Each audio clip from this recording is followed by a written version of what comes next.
don't have a shred of proof, cause the earth is still and just don't move. Horizons at eye level and flat, stars show no stellar parallax. Michelson, Morley, Sagdad, and Gale, the famous series experiment failed. The earth is the center of the universe, bury the truth and the things get worse. NASA's Neely takes the lead, Bill, that science guy, shares his creed. Groaning's less a magic crew, be sure they're Satan's children too. Jesuits and Masons rule, they push agenda, make us tools. They use Mythbusters on TV to push the evil reality. Yeah. Tesla's energy was new, then World War I and World War II. And what did Heidelberg go do? Arctic first and then on to Antarctic chasing Nazi troops with the ships and planes and cascadoos. And what did they find? We don't know. Some say German, some say snow. Some say that they reached the wall of a glass dome that's way too tall. But even though many of us are needy, they blocked us all with the Antarctic Treaty. Back to Project Paperclip, NASA's Nazi scientists, UFOs in Area 51, where all the secret tests are done. Yeah. They start a Project Fishbowl. They try to make a great big hole in the firmament that's way up high. Planes and bombs, they try and try. False flags, pretend terrorists, or actors that just don't exist. And fake Cold Wars and nuclear woes, TV tells us how it goes. Duck and cover, take your little pill. NASA's proven exactly nil. No Russia-US space race, debunkers make too good of a case. How come I can see way past the curve? Eh? I mean way past. Yeah. Incoming asteroids, could it be Earth? We'd be destroyed. One big sun flare, that's all she wrote. We'd be destroyed. Clinton and Obama, they just both went on Jimmy Kimmel's late night TV show. They mention secret files and make a note. The flat earth changed, aliens disclosed. Yeah. Now aliens will have to wait. Sphere versus flat debate. The more of us who know the earth isn't round will make this house of cards fall down. Careful what you wish for, friend. The flat earth, the real is not the end. This system, it just has to crash. New world order from the end. The next step of the evil plan is to make you take the mark in your head or your hand. I know that it's a real low blow. They got the money in your mind and now they want your soul. Big Bang, random life everywhere, evolution. Where's God? Aristotle, Copernicus, Newton, Einstein, and the rest. Even Aristophanes was wrong. Now you've heard this amazing song. Folks, love each other, would you? And remember that God loves you very much. And we'll talk soon.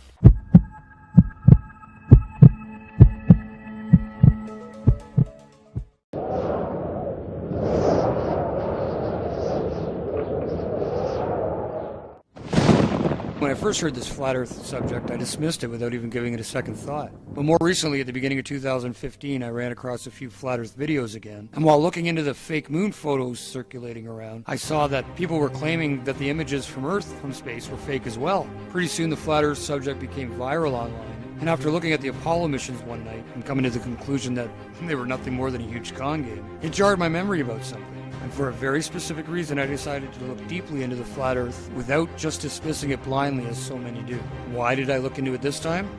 Well, I do pray for knowledge and wisdom and discernment, but maybe the recent Apollo footage I watched helped. However, I live near a very large lake, Lake Ontario, and I happen to remember going to the beach as a kid and looking across the lake and seeing New York State coast off in the distance. I never ever thought anything about it ever, except I remember it being there when I went to the beach. Now, I've been to that beach 100 times over the years.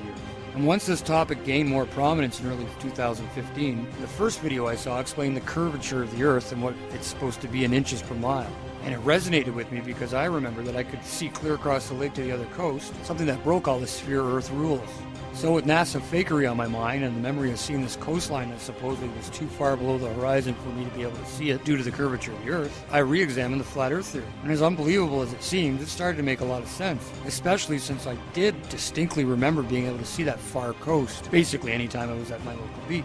And as I've said, I've been there hundreds of times over the years. But even so, I went back to the beach recently and stood at the shore. I looked south and guess what? I could see the New York State coastline just like I remember. Now I googled the distance and it was approximately 36 miles. I learned what the curvature of the Earth is supposed to be exactly at that distance, and according to the people that believe in the sphere, I found out that the coast should have been buried below my ability to see it by almost 900 feet. That part of the New York State coast had a top elevation of less than 300 feet, so that left at least a huge 600-foot discrepancy, and even more because I could see some of the height of the far shore. Was something really wrong with the reality that they've been selling us ever since we were born? Well, I ended up becoming a little fixated on proving or disproving the concept. And at first I truly thought disproving the flat Earth would be rather easy. I thought there had to be a reasonable explanation why I could see so far beyond the so-called curve barrier. I learned about light refraction and superior mirages. I learned about perspective and horizons. I learned about how our eyes work. I viewed dozens of similar experiences on YouTube.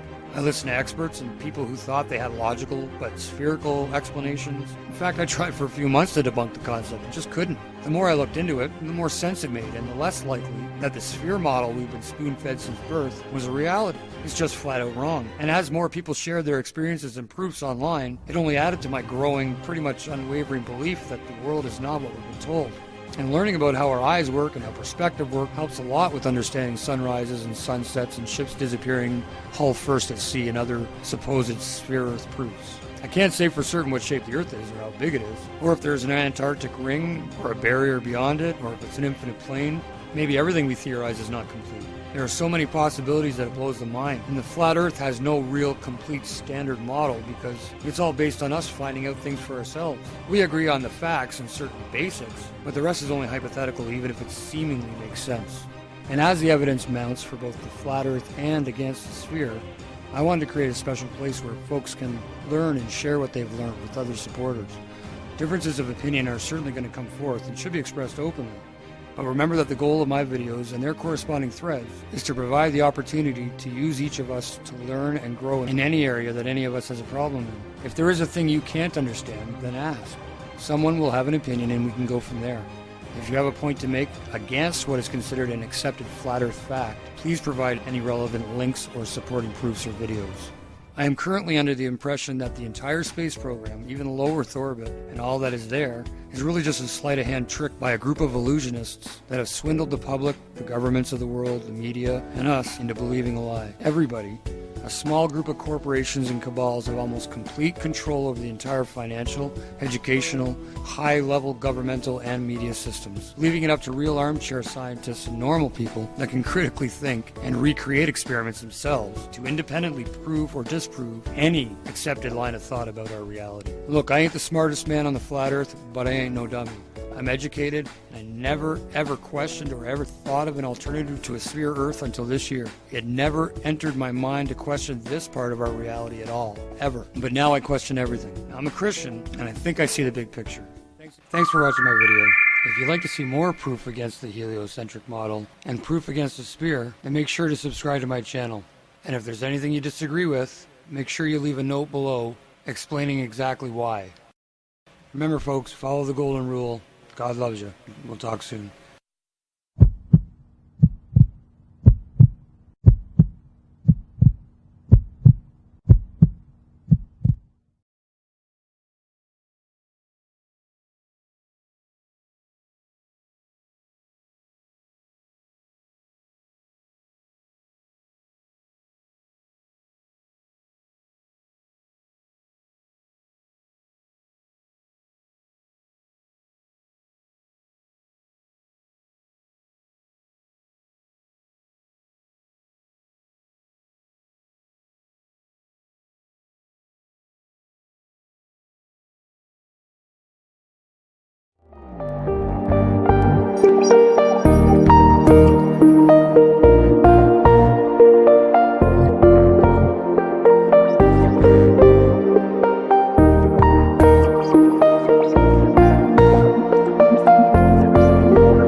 Spanish.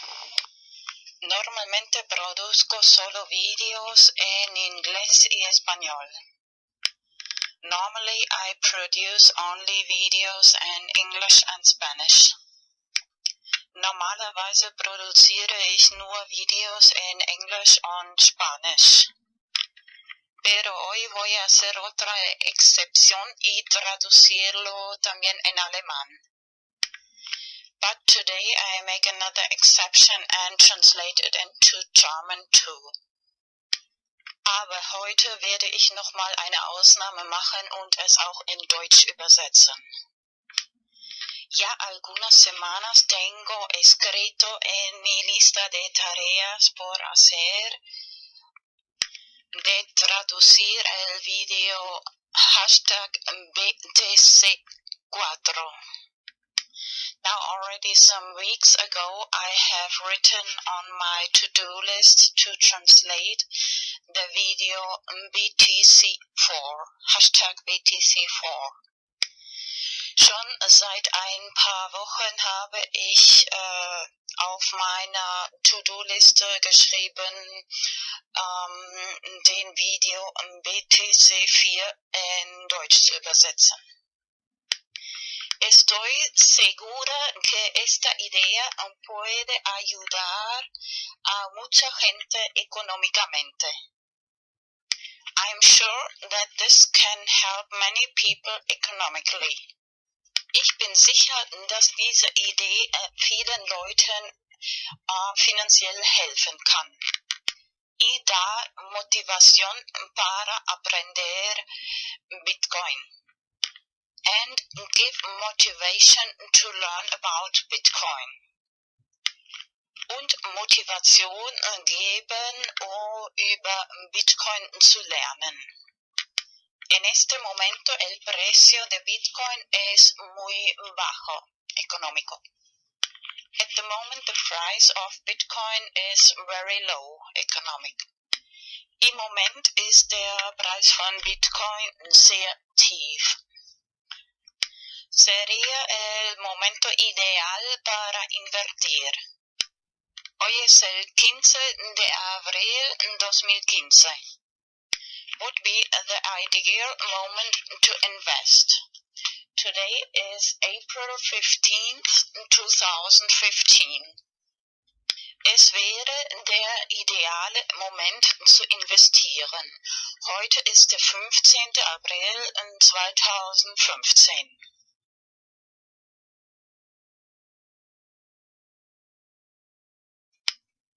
El 27 de marzo 2015 he publicado en mi canal de YouTube Vanos Enigma el primer video sobre hashtag BTC4 explicando cómo me vino esta idea.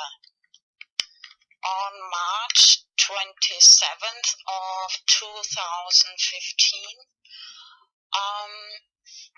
I published the first video about hashtag BTC4 in my channel YouTube Vanos Enigma, explaining how I got the idea. Am 27. März 2015 habe ich in meinem YouTube-Channel Vanos Enigma den ersten Video über Hashtag BTC4 veröffentlicht und erklärt, wie ich diese Idee bekommen habe. La idea consiste principalmente en lo siguiente. The idea mainly consists in the following. Die Idee besteht hauptsächlich in folgendem. Imprimir direcciones de Bitcoin en papel, 10 o mínimo 10 o mejor 100. To print Bitcoin directions in paper, at least 10 or better 100. Bitcoin-Adressen in Papier ausdrucken, Minimum 10 oder besser gleich 100, y luego poner en cada dirección de Bitcoin una pequeña cantidad de Bitcoin. And then put in every Bitcoin direction a little amount of Bitcoin. Und dann in jede Bitcoin-Adresse eine kleine Summe von Bitcoin transferieren. Y la próxima vez, cuando otra vez ves una persona por la calle pidiendo dinero, and the next time you see again a person begging for money on the street, und das nächste Mal, wenn du wieder eine Person auf der Straße betteln siehst, y para tus amigos y amigas, and for your friends of course, und für deine Freunde natürlich, o tal vez de propina en un restaurante, or maybe a tip in a restaurant, oder Trinkgeld im Restaurant. Bueno, a la hora de imprimir también copiar y guardar las llaves privadas de Bitcoin, de direcciones de Bitcoin. When you print the Bitcoin addresses, copy and save the private keys of the Bitcoin addresses, of course. Wenn man die Bitcoin-Adressen druckt, auch die privaten Schlüssel, Bitcoin-Address-Schlüsseln kopieren und speichern. Y a la hora de distribuir las direcciones de Bitcoin, escribir la fecha, por ejemplo, hoy es el 15 de abril 2015, escribir la fecha más plus 4 años, igual 15 de abril 2019. And then in the moment when you distribute the Bitcoin addresses, you write the date, for example today, April 15th, 2015, plus 4 years is April 15th, 2019. Und dann in dem Moment, wenn man die Bitcoin-Adressen verteilt, auf das Papier schreiben, das heutige Datum, zum Beispiel 15. April 2015, plus 4 Jahre ist gleich 15.04.2019. Luego vas a explicar a la gente, mira, esta es la llave privada, tú y yo la tienes. Si no transfieres este dinero de Bitcoin en estos 4 años, yo lo vuelvo a tener o sacar. Then you explain to the people, look, this is the private key. I have it and you have it. If you don't take this money, Bitcoin, out of this account, I will take it out in these 4 years, at the end of these 4 years. Und dann erklärst du den Leuten, schau, das ist der private Schlüssel. Ich und du haben diesen privaten Schlüssel, Bitcoin-Schlüssel. Wenn du bis Ende dieser 4 Jahre das Geld Bitcoin nicht raustust, Transfer, dann hole ich es zurück. De esta forma das más motivación a la gente para empezar a aprender cómo funciona Bitcoin. This way you give more motivation to the people to learn how the technology of Bitcoin functions. Auf diese Weise gibst du mehr Motivation den Leuten zu lernen, wie die Technologie von Bitcoin funktioniert. En mi video antiguo.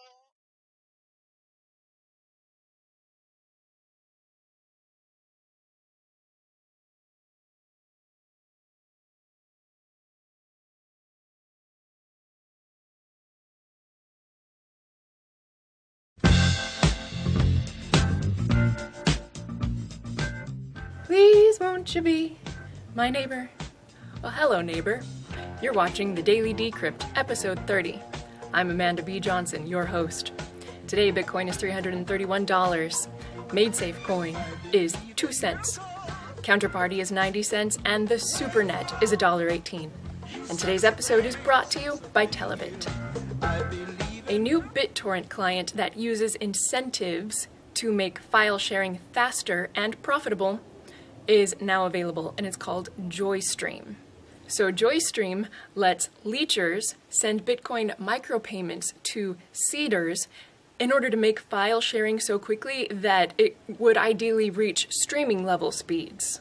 JoyStream is available on all operating systems, and if you would like to learn more about it, there is a discussion group going on in Zapchain.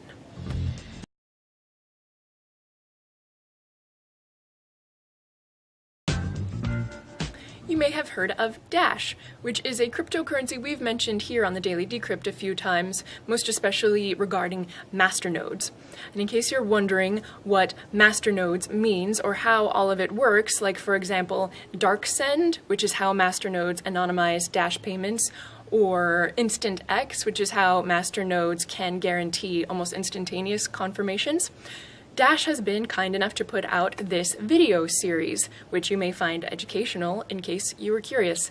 And I just like when people put out videos to replace the sort of like, oh, here's a 20-page long wiki that we have written here that you will never read because it's boring and dry.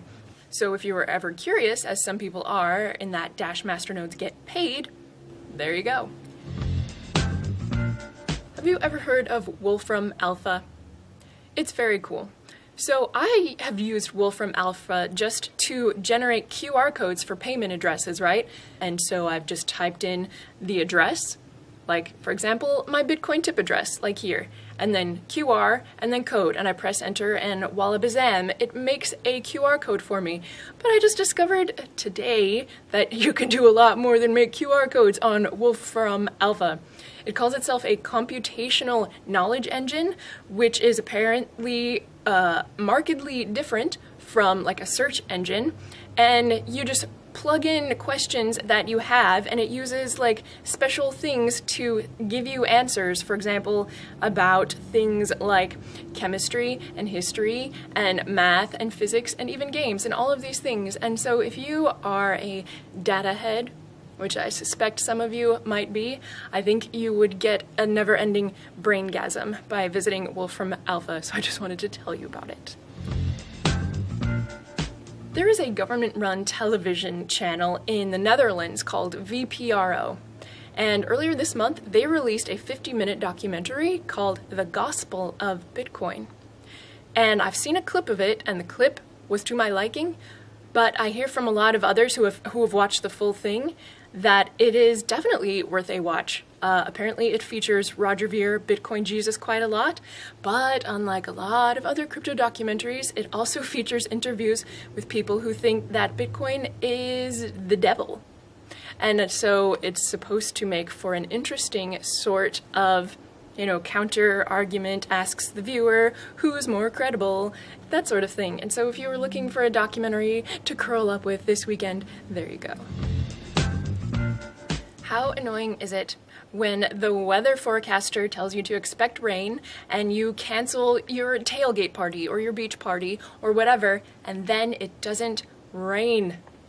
Could more accurate weather predictions be made if people predicting that weather had to put their money where their mouth is? Maybe. And the gambling site WebBet is betting on it. WebBet is a place where you can gamble Bitcoin, Litecoin, and Dogecoin to make weather predictions for any of 5,000 plus cities across the globe. And if you're right, you get paid. And so I have a flash vision of a future in which a site like WebBet is potentially more accurate in predicting the weather than some clickbaity website like weather.com or something. We recently received a tip in Monero from Twitterer Leo Treasure. Hey, thanks, Leo.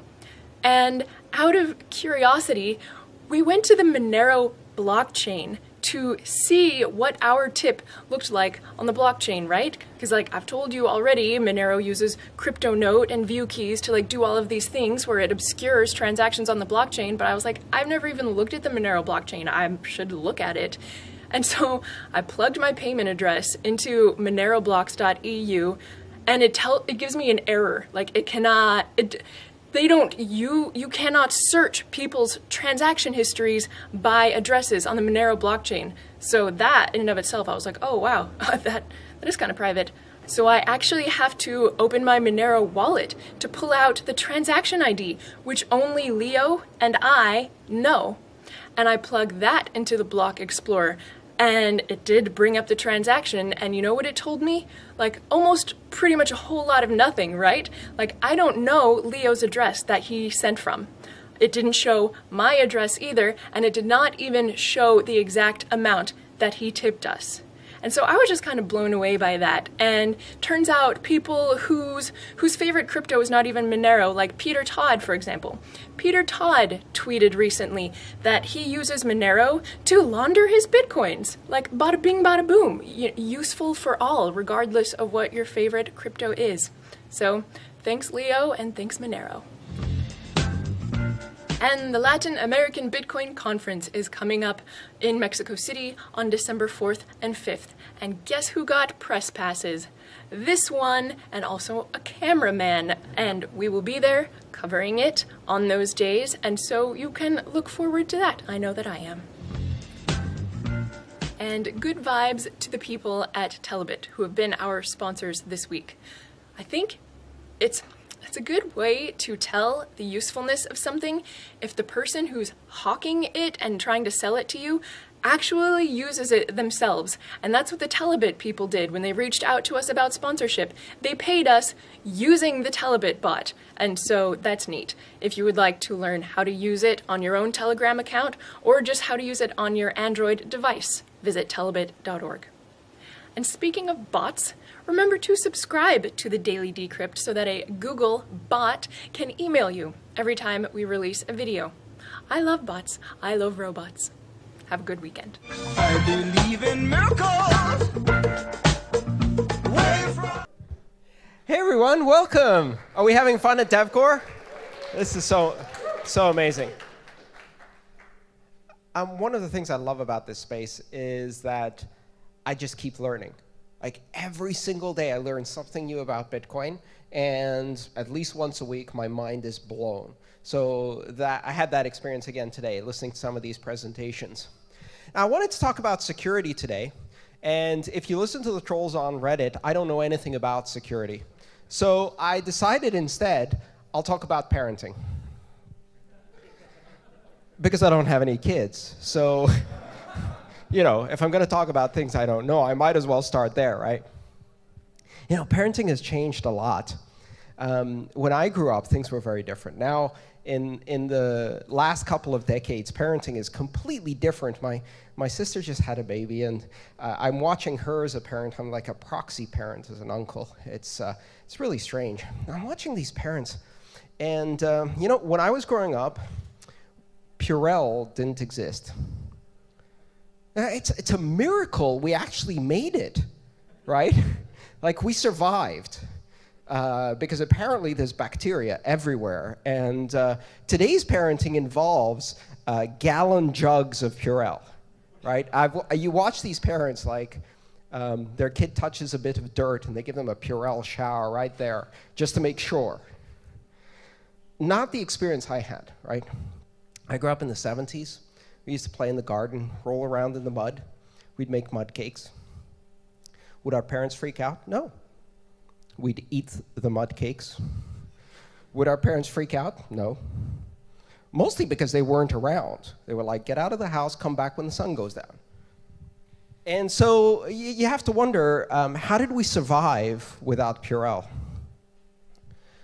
And recently, if you read some of the studies, you hear about this really interesting phenomenon. The rates of asthma and allergy are through the roof. Turns out, if you raise a child in a sterile environment, they don't develop an immune system. Whoops. And so now there's this new round of parenting that is recognizing this fact, and we're going back to our roots. So now we realize that eating mud cakes in the garden is how you build a robust immune system, right? You don't get allergies, you don't get asthma. And, you know, you can take this to the extreme. You have, for example, in the third world, children don't have extreme allergic reactions to common medications that we have. Why? Because they have even more robust immune systems by being exposed to pathogens all of the time, from the moment they're born, before they're born. And then in the other extreme, you have this concept of raising a child in a bubble. Bubble boy, right? You remember that story?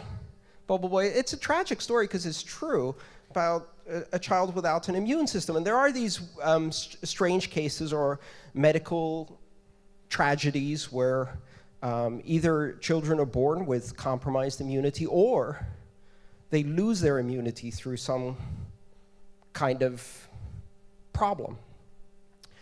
And then they live in a bubble. And you have to be wondering, what the hell is this guy talking about right now? I thought this was going to be a talk about security and Bitcoin, and here we are, we're talking about bubble boys and eating mud cakes. There's a point to this. Hang on. So the reason I'm talking about this is because this has some really important implications in security. You see, if you create a system that is isolated from external influences, then it's not that it doesn't have bugs, it's just that you don't know about the bugs that the system has. And if you create a system that is exposed to external attacks all of the time, it's not that it has a lot of bugs, it's just that you know about the bugs that it has because you keep finding them. And in the process, you fix them, and in the process, the system gets stronger. So this all comes out of a discussion I want to have about an interesting phenomenon we have now, which is this concept of permissioned ledgers and isolated blockchains. Because in my mind, an isolated blockchain is Bubble Boy, right? It's building a system completely isolated from the world with the hopes that that's going to make it safer. Because banks are like a paranoid helicopter parent that wants to shower their kid in Purell because it touched a booger. And guess what these ledgers are going to get? They're going to get asthma and severe allergies. And the worst case is that eventually the bubble bursts. At some point you get exposed to the outside world. And then you have a scenario where a system that's been isolated for so long, has developed no immunity whatsoever, gets exposed to some horrific, deadly thing like a pollen particle and dies a horrible death. Because it has such low immunity that it reacts horribly to something that a properly stimulated, properly raised organism can resist with ease. Now, this isn't the first time we've had this discussion. In fact, ironically, on the internet, this realization that security by isolation and security by obscurity and security by control and perimeter and security by trying to tamp down security research fails, and fails miserably. When I was first on the internet in the early 90s, I was talking to banks and telling them why they should get email servers and connect to this email thing. And they said many of the same things that I hear in Bitcoin today, which is, well, we don't know anyone who uses email. None of the other banks use email, so who am I going to send email to first place? Secondly, that out there uncontrolled thing might be dangerous. Thirdly, our bankers might say something in email, and how do we add a long disclosure form at the bottom? And what happens if any of our people can communicate with anyone at any moment in time? That's a recipe for chaos, anarchy. Of course, they were right. They just didn't think of chaos and anarchy as a good thing. Many of us in this space probably do. So what did the banks do with their first attempt to join the internet? What did large corporations do with their first attempt to join the internet? Did they connect TCP/IP systems directly to the internet and build robust applications that could communicate over TCP/IP? No. They built moats and walls and perimeters. They implemented perimeter security. They built firewalls and demilitarized zones, DMZs. And they used all of these military analogies to wall themselves in. And then what did they deploy behind these walls? Did they deploy the common open source protocols and capabilities and applications of the internet? No.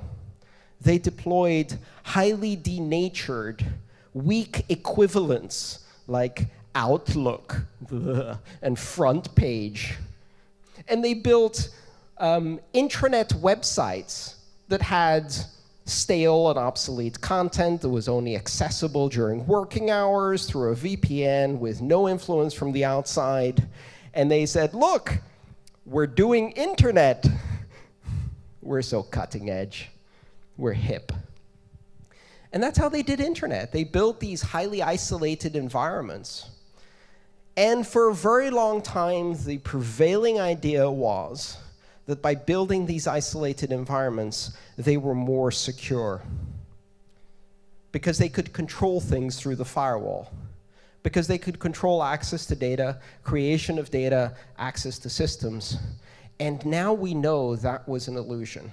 Not only can companies not control these things, but in the process of building these isolated systems, they built bubble boy IT.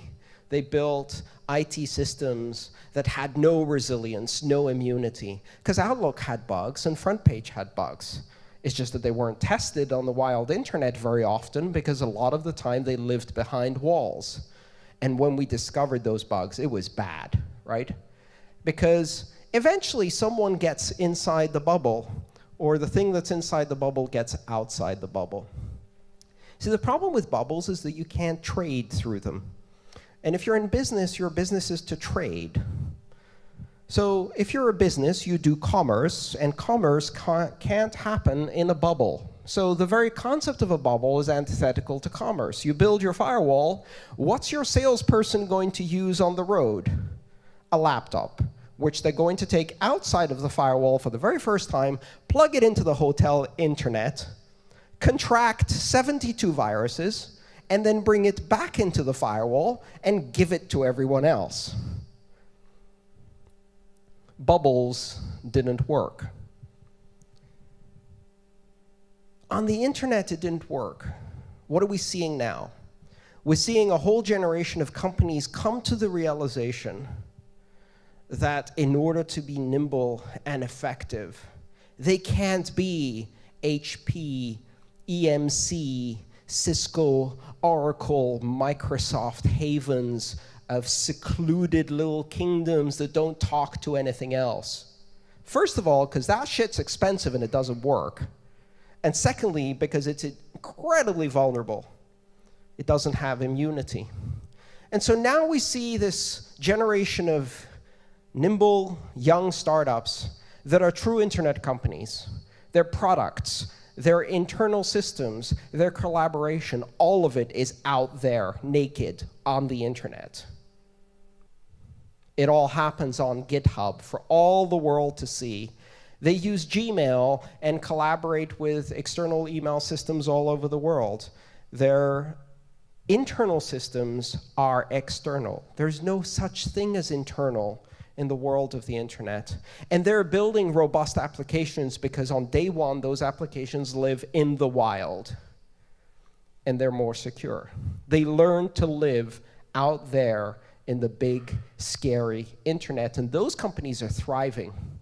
And they have systems that are much more secure and much more robust. And that was even before the era of whistleblowers and anonymous, who come along and prick these corporate bubbles and get inside and take all of the information and give it out. Now, you're probably thinking, well, if permissioned ledgers and closed intranets are bubble boy,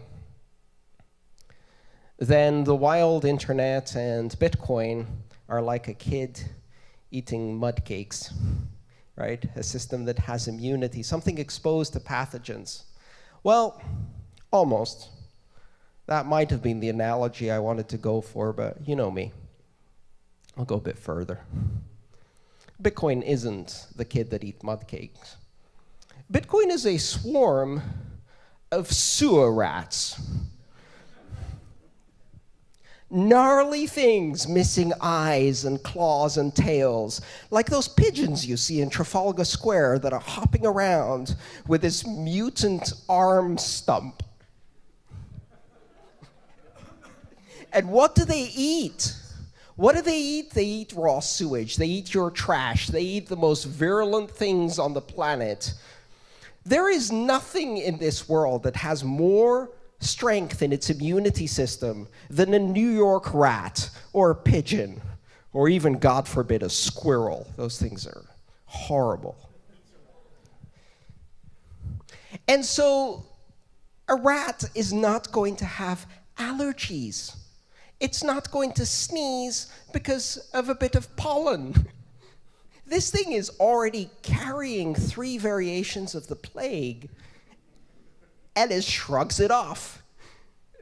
And that's exactly what Bitcoin is. Malleability, attacks, DDoS, out there in the open.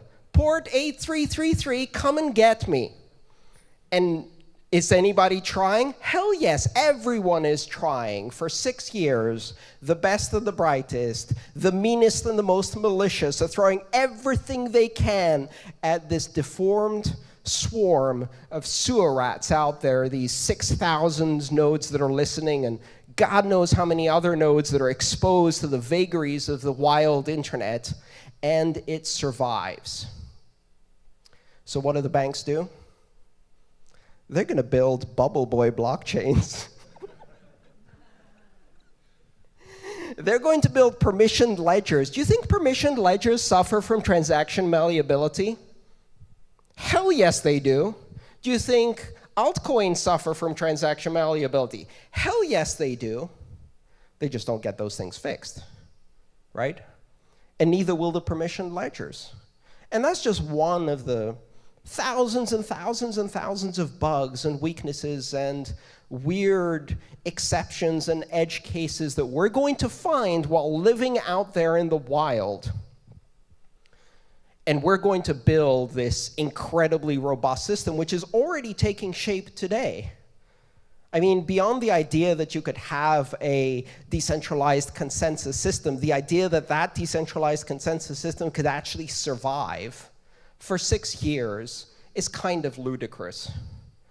And the only reason the banks have now gone to the point of thinking about permissioned ledgers is because they finally reached the stage of bargaining, the 3rd stage in the 5 stages of grief for the industry they're about to lose. They start with denial. And the basis of denial is, well, this thing isn't going to work. It's going to die any day soon. And it doesn't. And then they say, well, it's just silly money and it doesn't have any value. Until it does. And nobody else is going to play with it except that they are. And serious investors won't possibly put money in this except that they did. And it still refuses to die. So we go from denial to bargaining. Somewhere in between, there might be some anger. There's going to be some depression. And eventually, they're going to reach acceptance. But it's going to take a long time.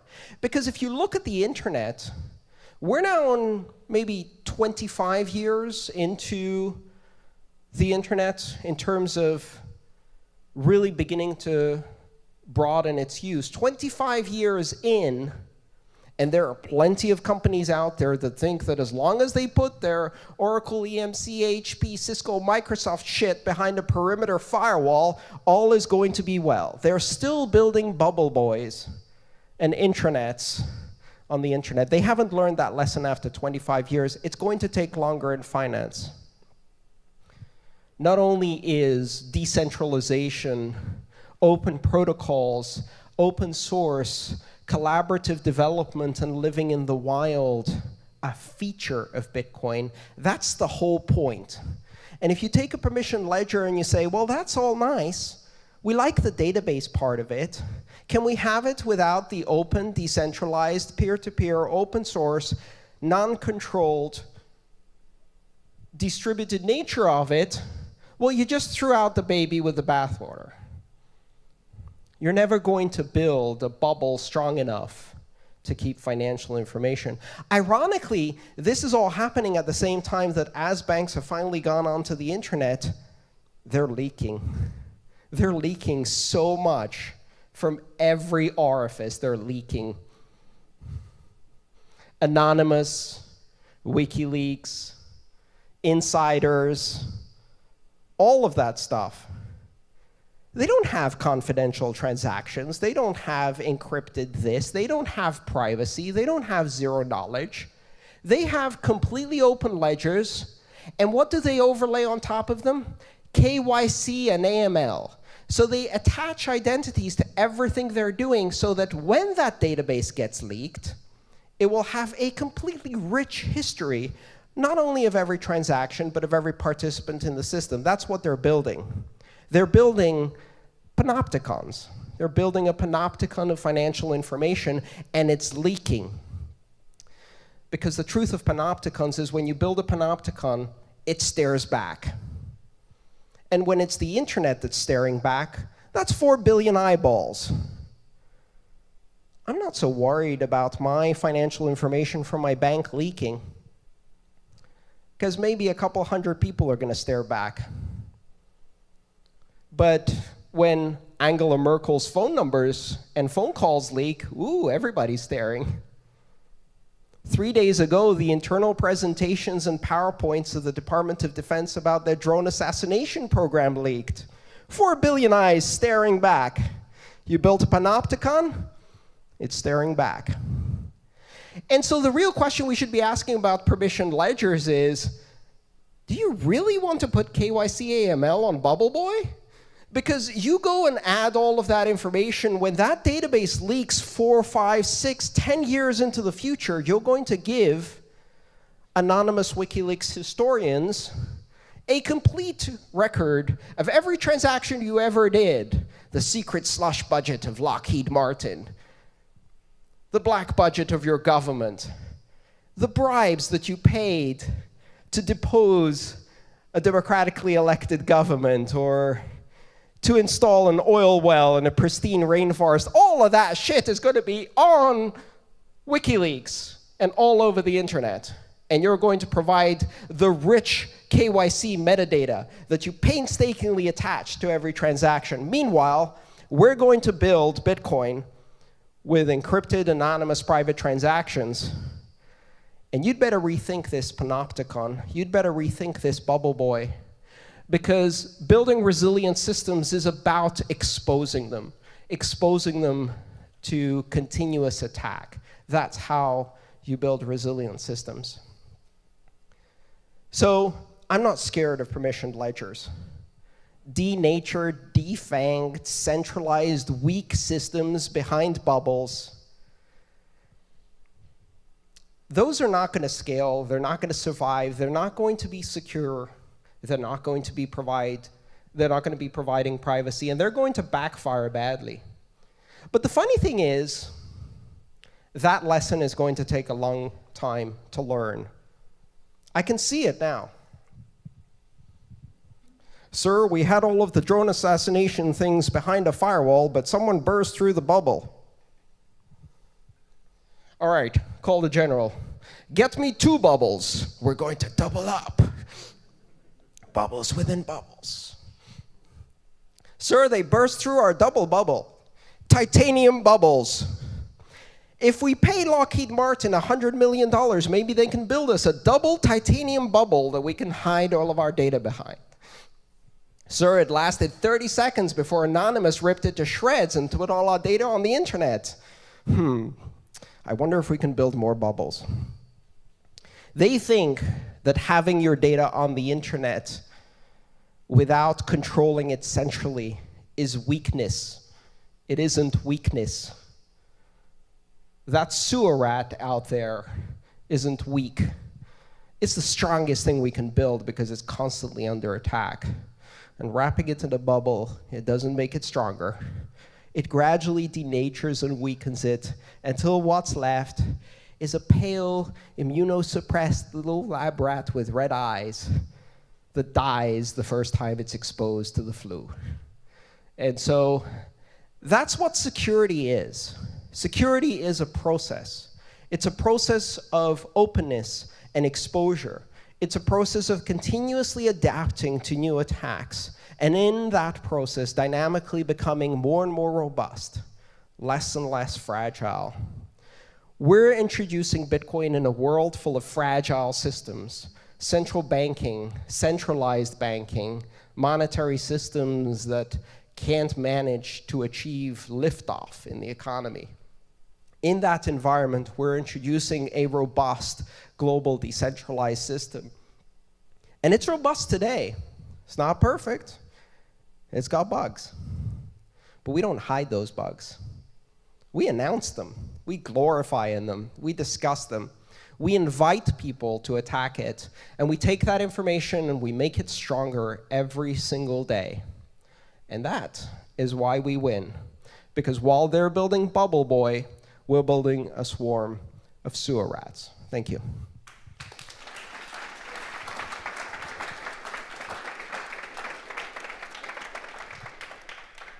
So I'm happy to take questions from the audience. We have quite a bit of time, so please go ahead.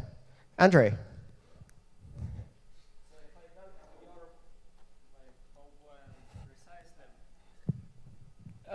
What you're trying to communicate is that private blockchains are insecure by design. I mean, blockchains that are built within the banks. Okay, I agree with that. But we can take another software that is being used, as example, like open source projects, okay? So, like HTTP server, let's take Nginx or Apache.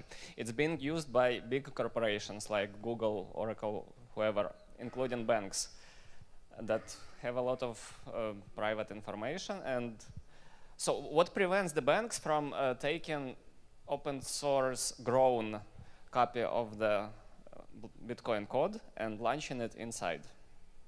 Well, I'll tell you what stops them. I think here's the problem. What happens if you take Apache and you install it in a bank and you put it behind an intranet and you use it internally? I'll tell you what happens. You fall behind on the patches. You stop doing vulnerability tests. You stop exposing it to external vulnerability tests that you didn't order, that just came your way. Okay, so and as you do that, it gets denatured. It gets weaker and weaker and weaker and weaker until eventually you're running Apache, but it's 3 versions behind, it's vulnerable to anything, and someone comes in, pricks through the bubble, breaks through the perimeter, and takes that Apache for a ride. And that's because you weren't under pressure to live in the wild. And when the pressure goes away, so do the standards. I would be happy to see Bitcoin as the one world currency, and you probably know that I've also been working towards this direction during the last 5 years or so. But meanwhile, we have big banks and corporations existing within the countries. And Google is a good example of like using a lot of open source software and using it properly, right? Do you agree with that? Yes, So and most of their stuff runs pretty much out there. So It while has to. while we have not yet shifted to like completely decentralized anarchist-like picture of world with only one currency, we will have the banks. And Bitcoin solves some problem for them. I mean, private blockchain solves problem of synchronizing transactions between the branches, like not losing transactions and so on. So they have a choice either to like not solve this problem or try to apply this solution. They have a lot more choices than that. I mean, just today, Greg was talking about Liquid, which is a sidechain for doing exactly that between exchanges. Now, where are exchanges today? Today, they run a MySQL database that stores entries for the account value of every customer. We saw what happened with Willybot and Gox with that particular issue, right? This is an incremental improvement. Now, how does that differ from a permissioned ledger? Well, the main difference is that if you think Citibank is going to run their permissioned ledger on internet-connected machines and open to everyone to scrutinize, you're sorely mistaken. What they're going to do is they're going to hide it behind a tall wall, and they're going to run it among their 5, 6, 7, 8 Bankly friends. And what that's going to do is it's going to mean that that software is going to be weak, and it's going to get weaker because all of the lessons we're learning in the wild won't get applied there until a whistleblower runs a little Trojan and malleates the transactions of their running exchange, and then they're going to have a bit of a problem. Okay, I got your idea. What I was trying to say is that as long as big institutions still exist, they will hold some amount of private information inevitably about their customers, right? And they, since blockchain solves some problem for them, they will be using it. And they really have a choice to either use open source developments, like launch a copy of Ethereum within their network, or try to build something own. So we'll have two like worlds of blockchains again, like commercial blockchains built by Microsoft and open source blockchains built by open source community. And both will be used by large organizations. It's not like Yeah, absolutely. I mean, we are going to live in a, thank you. We are going to live in a world with a lot of diversity. We are going to have completely closed systems that are permissioned ledgers that have so little decentralization functionality that effectively all they are is 3-phase commit on top of a database with audit logs. And instead of having audit logs in a log file, they have audit logs based on Merkle trees and hashes. That's not innovation. That's 20-year-old technology applied in a slight twist to what they're doing now. And on the other end of the scale, you're going to have completely open systems, open source systems. You're going to have sophisticated cryptography. And we're mostly going to be living on that end. Now, if that's the environment and that's the competitive landscape, that's great. I mean, because that's an environment in which not only can we win with Bitcoin and with other technology, or rather, it's not a matter of winning, it's a matter of building robust solutions that have use and value for people all around the world, that change the world. That's something we can do. You know, I'm not worried about competing against the Microsoft blockchain. You know, you described Bitcoin as an army of sewer rats. But I'm going to disagree. I think Bitcoin is a single sewer rat. And because of that, it's vulnerable. The sewer rat is named Bitcoin Core. If we really want to be an army of sewer rats, we have to have more implementations so that if one rat dies, the army remains. You know, I don't think you will find a single core developer who will ratify the idea that the best approach is to have only one implementation. I think the real difference is that implementing more than one implementation and creating software diversity on a consensus-sensitive system is something that's never been done before, and it's bloody difficult because you have one bug and you get the May 2013 26 block fork because of Berkeley DB, which wasn't even part of the consensus rules. I think if you look at the development roadmap of Bitcoin Core, you'll see that there is an enormous effort underway with libconsensus and libsep 256K to modularize and isolate the elements that are consensus important and to make those available for libraries for other implementations. And there are other implementations. Year 6 is a toddler right? And so already there are 3 or 4 competing implementations that are fairly good and are able to keep up in some ways. Is it still very much a monoculture? Yes. We still have some biodiversity issues. But I don't think anybody wants that. It's just they recognize that it's very difficult to move away from that in a system that is consensus critical. Okay, question. Michael.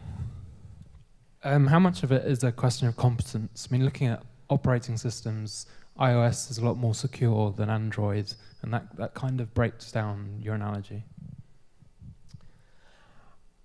I don't think it's a matter of competence. I think, well, it depends on how you define competence. If you think of competence simply as an internal and intrinsic attribute of a single person, then perhaps, but competence isn't to me an attribute of a single person, it's an emergent aspect of a team or collaborative behavior, right? Competence is not you writing code alone. Very few people can exhibit competence across scale and time as coders. Competence and quality of code is something that emerges from the collaboration of many people, because the area that I have competence in is different from the area that you have competence in. And if we're sharing, then there will be someone out there who will notice the one thing that I missed. And so I don't think that's really the case. I think, what is the issue with Android? I think the fundamental difference between Android and iPhone is not about code quality or security of the underlying code. It's about the difference that iPhone runs on 20, 25 different platforms, if you take all of the versions of iPhones that exist out there. And Android runs on 500 different platforms by different manufacturers, all of which create subtle variations. It's a matter of uncontrolled diversity in a system. And there is Android that is extremely good, and there is Android that is extremely bad, whereas with iPhone, it's a much narrower band of higher quality. That's a specific choice to align hardware, software, quality control services under a single umbrella, and that works in some cases, but it also slows down innovation. And how do I know that? I know that because I had a Bitcoin wallet 1.5 years on my Android before it was available on iOS. And that's a perfect example of how it slows down innovation. Walled gardens, mini bubbles, they reduce your ability to trade outside the bubble. And so you pay a heavy price for that. And over longer scales of time, that price may be insurmountable.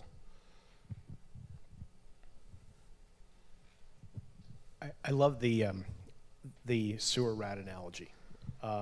That's awesome. And the helicopter parent, that's equally awesome. Still trying to wrap my head around how the sewer rats see the helicopter parents and how they relate to them and whether they ignore them completely and they live under and go the about crib. their business. It seems like the common element of these semi-cooperative entities, and rats don't really collaborate, and helicopter parents listen, I'm not going to make somewhat collaborate, but okay. Let's not attempt to do a formal proof on the internal consistency of my analogies. I can tell you right now. I'm just saying I love it. I'm going deep on it. So the point is not about the specific biology of the rat. The point is about the difference between robustness in an environment with stimulus versus weakness in an environment that lacks stimulus or has isolation. And so use whatever analogies you want.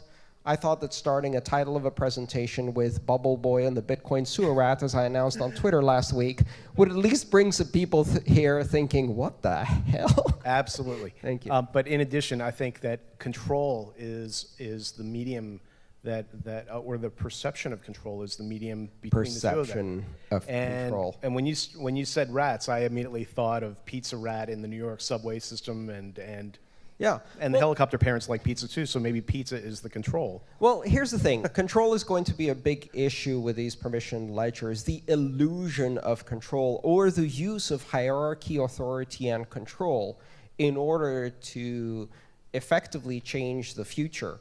That's an illusion that all of us can fall into, right? The assumption that we control our destiny and that if only we control a few more variables, we'll have control. That's what drives people crazy, like if you want to be neurotic. Now, if we wanted to make the analogy that many large corporations are institutionally neurotic, I'm all with you, because effectively that's what that element of control is. That being terrified to open yourself up to the outside world because you are a hierarchical institution that has authority and control in its very DNA, and that being a fundamental and perhaps extinction level weakness of large hierarchical organizations, I'm with you there, because that is the end result of this. It is an issue of control. The ability to infectiously exert that fear onto other entities. Yeah, we're not infected. All right, let's take one more question here. I think maybe we have a bit more time. Go for it. Great, thanks a lot. Also, completely agree with everybody, cool analogies. But I just would love to hear your thoughts about whether Bitcoin has actually been attacked in all the ways or in the most effective ways.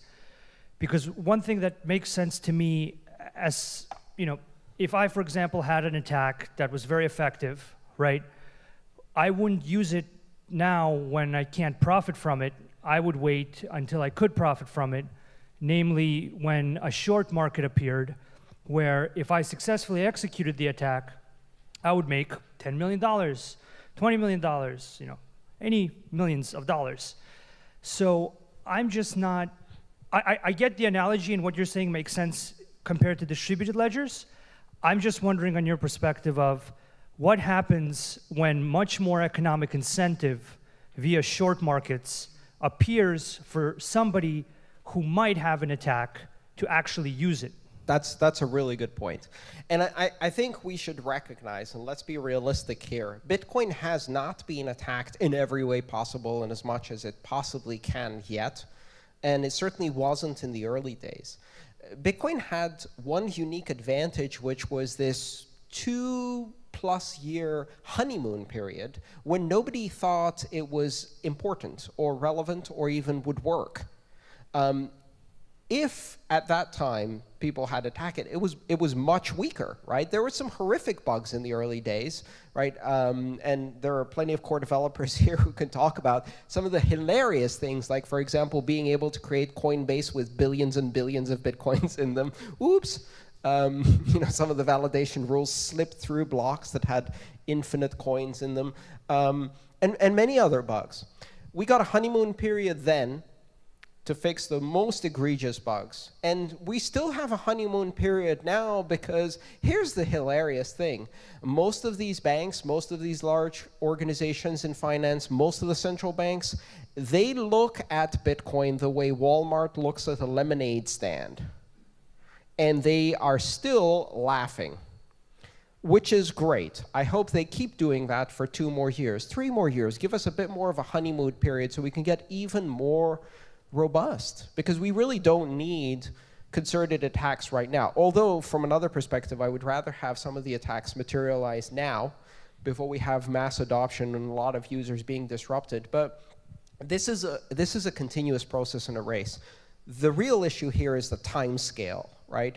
And the interesting implication what we're saying here is that a lot of altcoins don't get that grace period anymore, which is why it's a lot harder to build robust altcoins, because one, you don't get a grace period on mining. If anybody thinks it's going to be valuable, they're there. So it's not just like nobody noticed. And you don't get a grace period on security anymore. So if you've implemented things sloppily, someone's going to find it. In fact, just the other day, I was reading this fantastic article about 42 coin. Are you familiar with 42 coin? It's an altcoin that was designed to only ever have 42 coins. It currently has 48.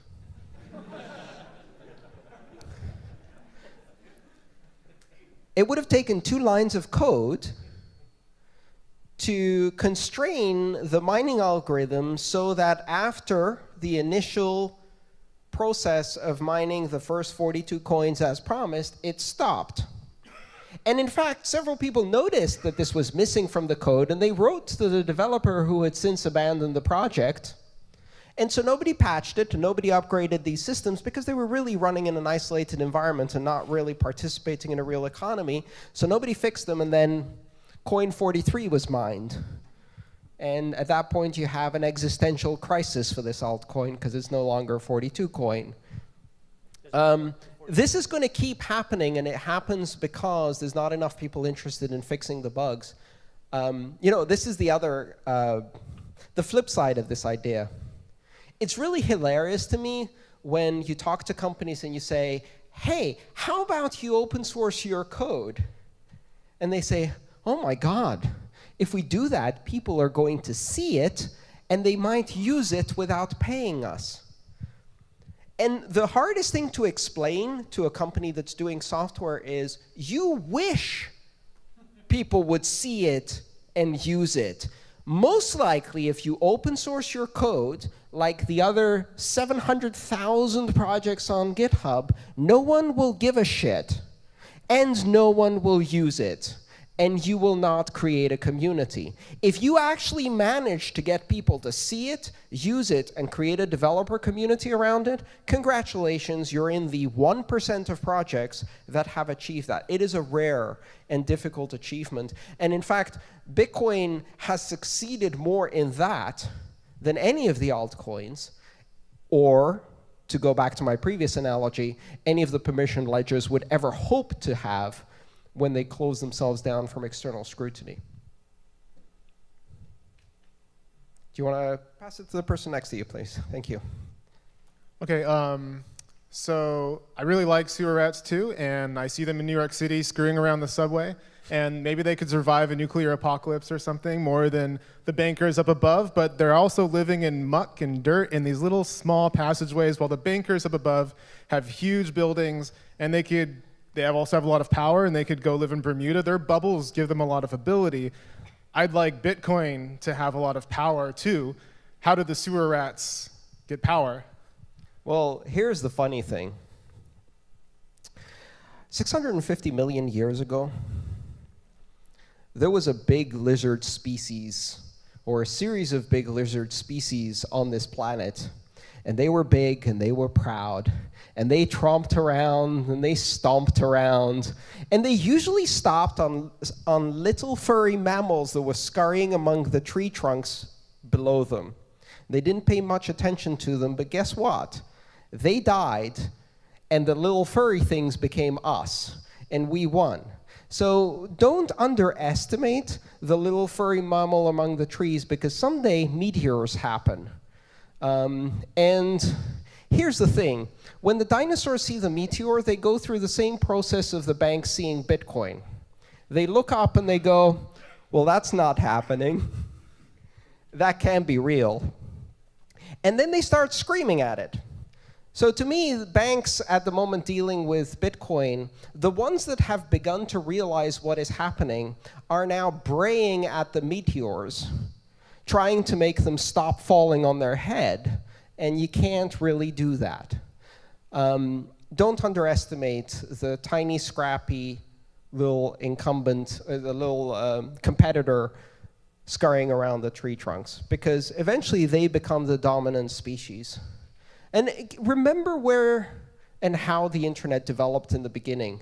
Because I went into phone companies and did presentations explaining to them why they needed to address and understand and adapt to the threat of decentralized communications. We didn't call it that then, but TCP/IP. And you know what they did? They laughed. They laughed at the internet. These massive companies like AT&T. And in my case, I went to the Greek national phone company, OTE. It doesn't really exist anymore. Fell apart. But they laughed at the idea of the internet, because the idea that through this messy process of decentralized routing, where you drop packets all the time, that's not a bug, that's a feature. Dropping packets, it's messy, it's nasty, that this could actually compete with these carefully constructed hierarchical systems of these global spanning copper and increasingly digital networks, it was completely laughable. They went off and designed ISDN and said, ha, better than the internet, it can do video conferencing. The internet can't scale to do video conferencing or voice or any of those things. Fast forward 20 years, now they're running their entire voice network on top of the internet.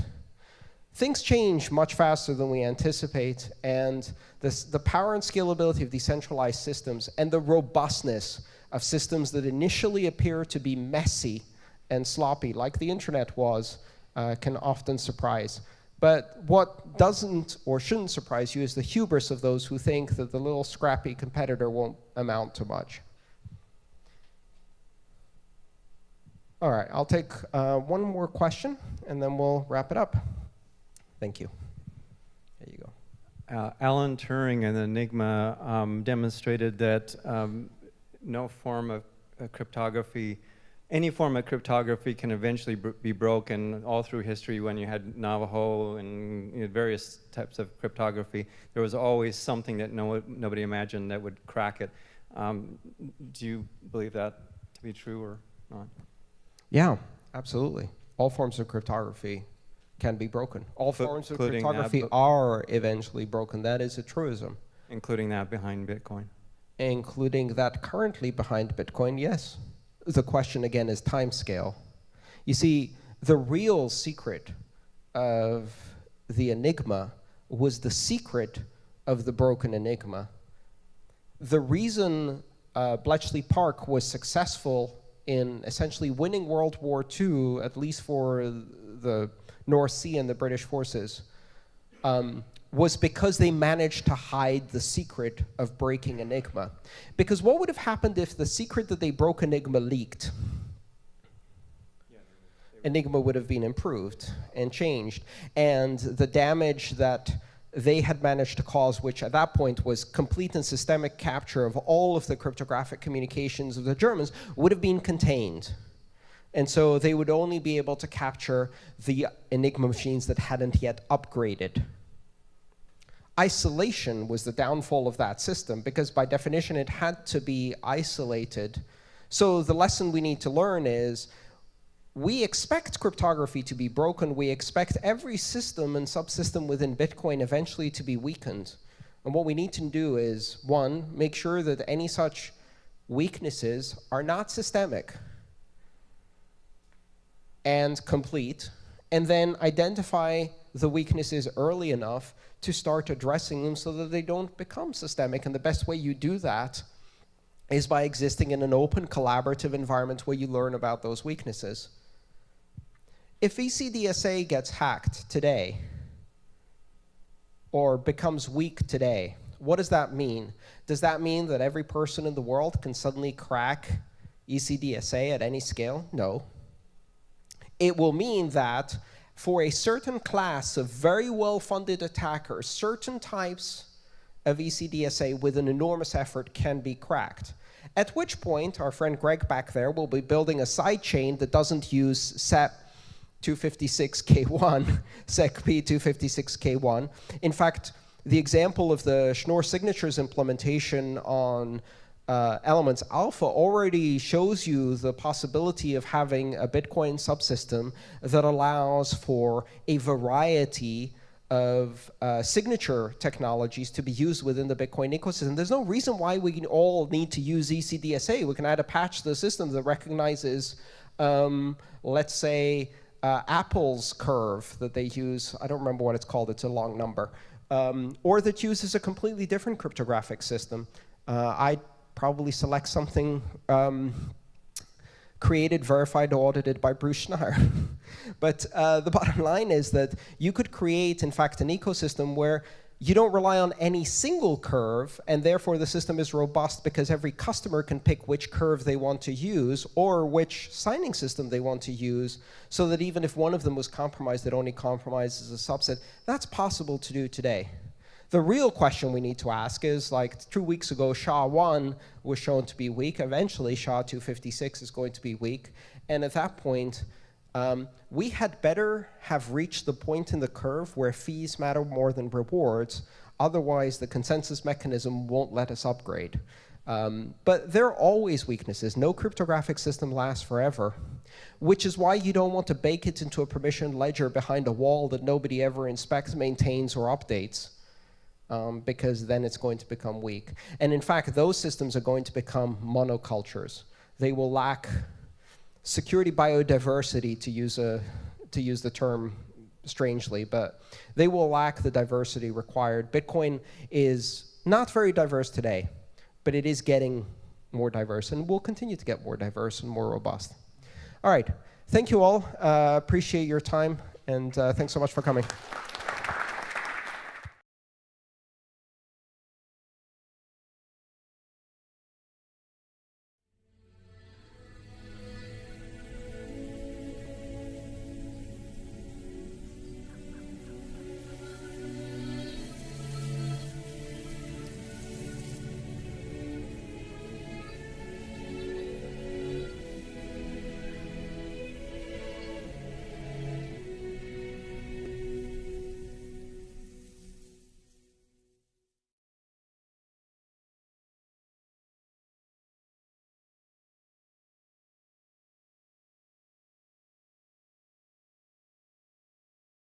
Large lake, Lake Ontario. And I happen to remember going to the beach as a kid and looking across the lake and seeing New York State coast off in the distance. I never ever thought anything about it ever, except I remember it being there when I went to the beach. Now I've been to that beach 100 times over the years.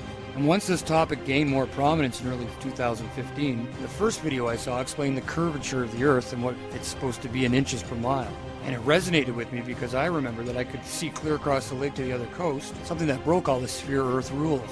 So with NASA fakery on my mind and the memory of seeing this coastline that supposedly was too far below the horizon for me to be able to see it due to the curvature of the Earth, I re-examined the flat Earth theory. And as unbelievable as it seemed, it started to make a lot of sense, especially since I did distinctly remember being able to see that far coast basically anytime I was at my local beach. And as I've said, I've been there hundreds of times over the years. But even so, I went back to the beach recently and stood at the shore. I looked south and guess what? I could see the New York State coastline just like I remember. Now I googled the distance and it was approximately 36 miles. I learned what the curvature of the Earth is supposed to be exactly at that distance, and according to the people that believe in the sphere, I found out that the coast should have been buried below my ability to see it by almost 900 feet. That part of the New York State coast had a top elevation of less than 300 feet. So that left at least a huge 600-foot discrepancy, and even more because I could see some of the height of the far shore. Was something really wrong with the reality that they've been selling us ever since we were born? Well, I ended up becoming a little fixated on proving or disproving the concept. And at first I truly thought disproving the flat Earth would be rather easy. I thought there had to be a reasonable explanation why I could see so far beyond the so-called curve barrier. I learned about light refraction and superior mirages. I learned about perspective and horizons. I learned about how our eyes work. I viewed dozens of similar experiences on YouTube. I listened to experts and people who thought they had logical but spherical explanations. In fact, I tried for a few months to debunk the concept and just couldn't. The more I looked into it, the more sense it made, and the less likely that the sphere model we've been spoon-fed since birth was a reality. It's just flat out wrong. And as more people shared their experiences and proofs online, it only added to my growing, pretty much unwavering belief that the world is not what we've been told. And learning about how our eyes work and how perspective work helps a lot with understanding sunrises and sunsets and ships disappearing hull first at sea and other supposed sphere-Earth proofs. I can't say for certain what shape the Earth is or how big it is, or if there's an Antarctic ring or a barrier beyond it, or if it's an infinite plane. Maybe everything we theorize is not complete. There are so many possibilities that it blows the mind, and the flat Earth has no real complete standard model because it's all based on us finding out things for ourselves. We agree on the facts and certain basics.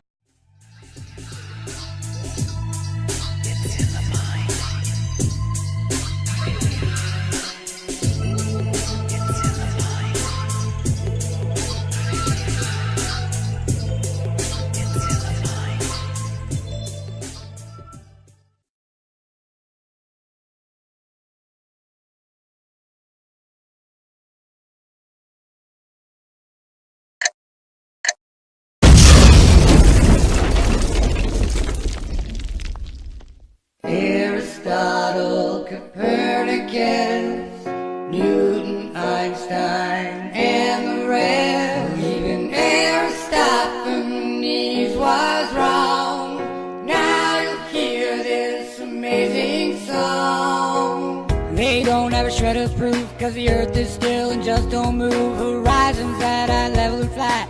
Scott showed no stellar parallax. Michelson, Morley, Sagdad, and Gale. The famous series experiment failed. The Earth is the center of the universe. Bury the truth and the things get worse. NASA Neely takes the lead.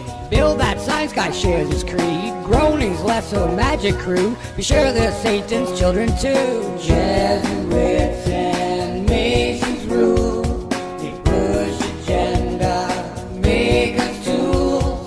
They use Mythbusters on TV to push the evil reality. Yeah. Tesla's energy was new, then World War I and World War II. And what did Heidelberg go do? Arctic first and then on to Antarctic trees and Nazi troops with the ships and planes and cascadoos. And what did they find? We don't know. Some say German, some say snow. Some say that they reached the wall of a glass dome that's way too tall. But even though many of us are needy, they blocked us all with the Antarctic Treaty. Back to Project Paperclip. NASA's Nazi scientists, UFOs in Area 51, where all the secret tests are done. Yeah. They start a Project Fishbowl. They try to make a great big hole in the firmament that's way up high. Planes and bombs, they try. False flags, pretend terrorists are actors that just don't exist. And fake Cold Wars and nuclear woes. TV tells us how it goes. Duck and cover, take your little pill. NASA's proven. But the rest is only hypothetical, even if it seemingly makes sense. And as the evidence mounts for both the flat Earth and against the sphere, I wanted to create a special place where folks can learn and share what they've learned with other supporters. Differences of opinion are certainly going to come forth and should be expressed openly. But remember that the goal of my videos and their corresponding threads is to provide the opportunity to use each of us to learn and grow in any area that any of us has a problem in. If there is a thing you can't understand, then ask. Someone will have an opinion and we can go from there. If you have a point to make against what is considered an accepted flat Earth fact, please provide any relevant links or supporting proofs or videos. I am currently under the impression that the entire space program, even low Earth orbit, and all that is there, is really just a sleight of hand trick by a group of illusionists that have swindled the public, the governments of the world, the media, and us into believing a lie. Everybody, a small group of corporations and cabals have almost complete control over the entire financial, educational, high-level governmental and media systems, leaving it up to real armchair scientists and normal people that can critically think and recreate experiments themselves to independently prove or disprove any accepted line of thought about our reality. Look, I ain't the smartest man on the flat Earth, but I ain't no dummy. I'm educated, and I never ever questioned or ever thought of an alternative to a sphere Earth until this year. It never entered my mind to question this part of our reality at all, ever. But now I question everything. I'm a Christian, and I think I see the big picture. Thanks for watching my video. If you'd like to see more proof against the heliocentric model and proof against the sphere, then make sure to subscribe to my channel. And if there's anything you disagree with, make sure you leave a note below explaining exactly why. Remember folks, follow the golden rule. God loves you. We'll talk soon.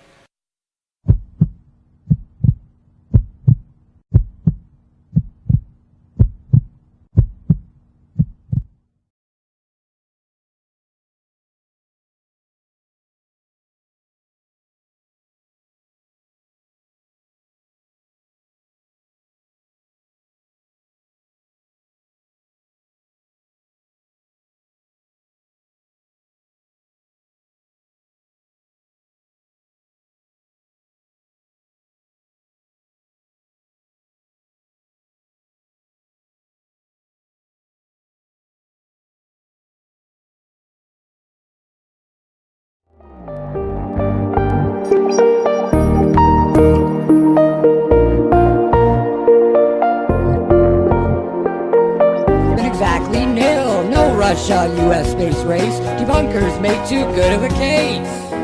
How come I can see way past the curve? Eh? I mean way past. Yeah. Incoming asteroids, could it be Earth? We'd be destroyed. We'd be destroyed. One big sun flare, that's all she wrote. We'd be destroyed. We'd be destroyed. Clinton and Obama, they just both went on Jimmy Kimmel's late night TV. TV show. They mention secret files and make a note. The flat earth changed, aliens disclosed. Now aliens will have to wait. Sphere versus flat debate. The more of us who know the earth isn't round will make this house of cards fall down. Careful what you wish for, friend. The flat earth reveal is not the end. This system, it just has to crash. New world order from the end. The next step of the evil plan is to make you take the mark in your head or your hand. I know that it's a real low blow. They got the money in your mind and now they want your soul. Big Bang, random life everywhere, evolution. Where's God? Where's God?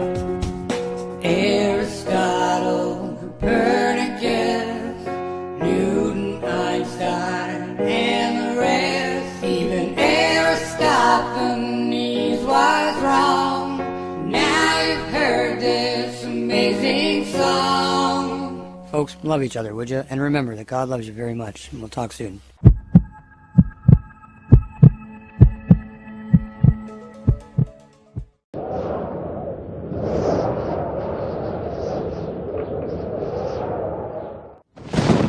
When I first heard this flat earth subject, I dismissed it without even giving it a second thought. But more recently, at the beginning of 2015, I ran across a few flat earth videos again. And while looking into the fake moon photos circulating around, I saw that people were claiming that the images from Earth from space were fake as well. Pretty soon the flat earth subject became viral online. And after looking at the Apollo missions one night and coming to the conclusion that they were nothing more than a huge con game, it jarred my memory about something. And for a very specific reason, I decided to look deeply into the flat earth without just dismissing it blindly as so many do. Why did I look into it this time? Well, I do pray for knowledge and wisdom and discernment, but maybe the recent Apollo footage I watched helped. However, I live near a very...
Normally I produce only videos in English and Spanish. Normalerweise produziere ich nur Videos en English und Spanish. Pero hoy voy a hacer otra excepción y traducirlo también en alemán. But today I make another exception and translate it into German too. Aber heute werde ich nochmal eine Ausnahme machen und es auch in Deutsch übersetzen. Ya algunas semanas tengo escrito en mi lista de tareas por hacer de traducir el video #BTC4. Now already some weeks ago I have written on my to-do list to translate the video BTC4, #BTC4. Schon seit ein paar Wochen habe ich auf meiner To-Do-Liste geschrieben, den Video BTC4 in Deutsch zu übersetzen. Estoy segura que esta idea